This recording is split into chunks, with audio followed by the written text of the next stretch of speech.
Channel ডিজিটালে সবাইকে স্বাগত জানাচ্ছি। আমি রাজু আহমেদ। আমরা এই মুহূর্তে অবস্থান করছি রাজশাহী বিশ্ববিদ্যালয়ের প্রধান ফটকের সামনে। এই সড়কটি রাজশাহী ঢাকা মহাসড়ক।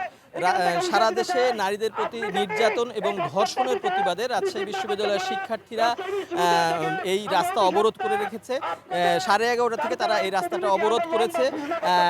সকাল বেলা 11টার সময় তারা জোহা চত্বরের সামনে একত্রিত হয় এবং সেখান থেকে মিছিল নিয়ে এসে তারা এই প্রধান ফটকের সামনে রাজশাহী ঢাকা মহাসড়কটি অবরোধ করে।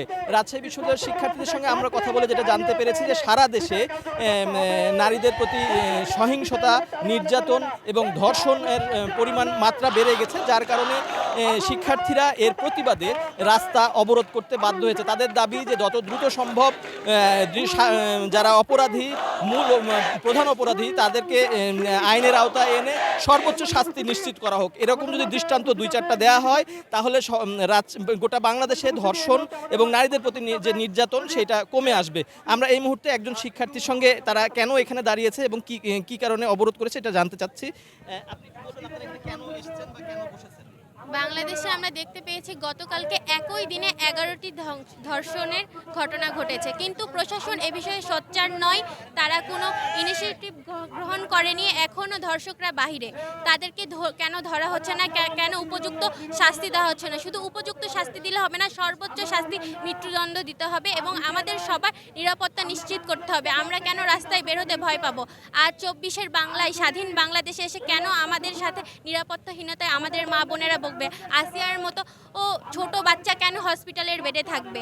এই বিষয়ে কেন প্রশাসন সোচ্চার নয়? প্রশাসন এখনো কেন চুপ করে আছে? এজন্যই আজকে আমাদের এখানে জমায়েত হওয়া।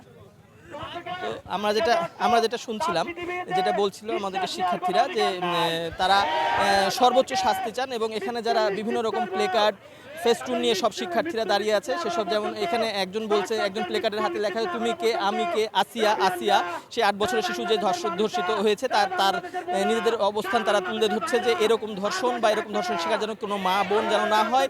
তো শিক্ষার্থীরা যেটা বলছে যে তারা এসবের কারণে সরকারকে দায়ী করছে। সরকারের ব্যাপারে তারা বলছে যে এই যদি সরকার দৃষ্টান্তমূলক শাস্তির আওতায় আনতে পারতো অপরাধীদেরকে, তারা হয়তো বা দেশে এই অপরাধের মাত্রা কমে আসতো। তো রাজশাহী ঢাকা মহাসড়কটি এখন পর্যন্ত অবরোধ আছে।